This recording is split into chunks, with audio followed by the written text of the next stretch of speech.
अस्सलाम वालेकुम। SM news के साथ मैं हूं इश्तियाक अली। खबरों का सिलसिला बढ़ाते हुए खबर शामिल करते हैं कराची से।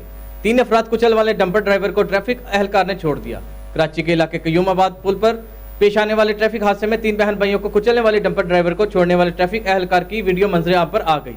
इसी हवाले से मजीद तफसीलात जानते हैं ब्यूरो चीफ जुल्फकार अली से। जी जुल्फकार, बताइएगा क्या तफसीलात हैं आपके पास? जी बिल्कुल, कराची के इलाके क्यूमाबाद में 9 सितंबर को ट्रैफिक हादसे में 3 बहन भाइयों की हलाकत का वाक़या पेश आया था। ट्रैफिक हादसे के बाद की वीडियो मंजर आम पर आ गई है। वीडियो में देखा जा सकता है कि शहरी ने ट्रैफिक पुलिस पर इल्ज़ाम लगाते हुए कहा कि क्यूमाबाद में हादसे के फौरी बाद शहरियों ने डंपर ड्राइवर को पकड़ लिया था। डंपर ड्राइवर ट्रैफिक पुलिस के हवाले किया, लेकिन पुलिस एहलकार ने इसे छोड़ दिया।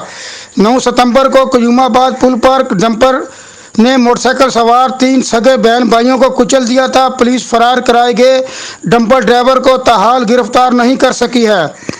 SSP ट्रैफिक साउथ से बात हुई तो उनका कहना है कि वीडियो सामने आने पर पुलिस एहलकार को मुअत्तल कर दिया गया है, जबकि तहकीकात की जिम्मेदारी DSP ज़किया मलिक को दे दी गई है। जी बहुत शुक्रिया जुल्फकार, हमें तफसीलात से आगाह करने के लिए।